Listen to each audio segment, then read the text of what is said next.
The artisan pattern. So before we dive into how to best manage an artisan pattern, let's have a look at what their drivers are and what their needs are. Because if we understand someone's needs, we can tap into that when we're managing them. So first off, they have a high formality drive. So they love rules and structure. And in fact, they need that. They need clarity. They need to know what's expected of them so that they can deliver to that high standard. They need to have consistency and stability in their work environment. They need to be able to work at a steady pace. They need to be able to plan and see what's coming up. They're really good at implementing that change, but they need to see what's coming up. They have a lower extroversion drive, so naturally quite reserved, reflective, introspective. They want to think about their ideas. They don't necessarily want to verbalize them straight away.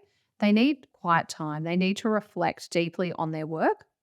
And they do have a lower dominance drive. So you see them being quite harmonious, like being in a team environment, happy to work in that team.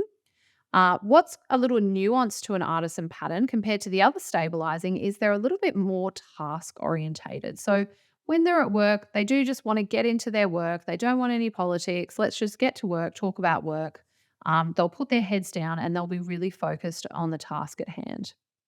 Now, if we're to motivate and recognize an artisan pattern, we need to think about the fact that they're quite low risk. So it could be about the fact that they have protected others, that they have done something to a really high standard, and that has protected the business or their team, or they've delivered something for the team to a really high standard. So they like a little bit of encouragement, that positive reinforcement. They certainly don't like conflict. And keep that motivation quite focused on the fact that you're able to provide them with not a lot of change in their daily work. They do like that stability. So if you're to manage them, try and find ways to create consistency, weekly meetings or whatever that might be. You need to create the stability. And lastly, you're probably going to want to motivate them for their loyalty. High patience drive people typically are quite loyal to their team and to their colleagues.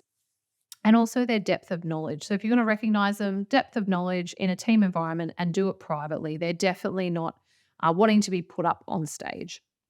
Now, if you've got to provide direction and feedback, just be careful as they're going to be a little bit sensitive to criticism because of that high formality drive. They already hold themselves to a really high standard. So if you come in and put red pen through their work, they'll feel quite sensitive to that feedback. So make sure that it's quite factual, it's logical, and they can see what you're talking about. Give them clear direction, give them really high levels of clarity around what's expected, dig into the detail. They want to get into the detail with you. And often these are the people that will ask for a job description. What is expected of me? I'm going to do what's expected.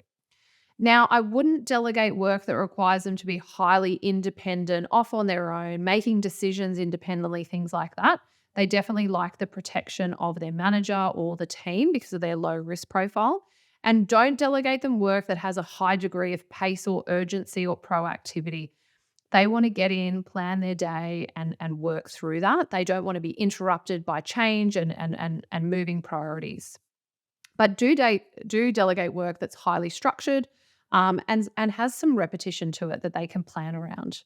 Now, if you're going to coach them, make sure that you spend extra time getting into the detail. If I was going to spend more time with an artisan, I'd be talking about where they can build their knowledge because knowledge for them equals more confidence. And I'd also encourage them to assert themselves when they do feel like they actually have some information they want to share with others. They'll naturally hold back in team environments and probably won't want to share their ideas.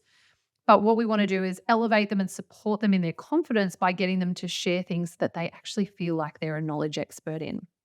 Also help them identify ways to move forward during times of change and how they can build out consistency even in a high change environment. So hopefully this has been really helpful for you in terms of how to manage an artisan profile.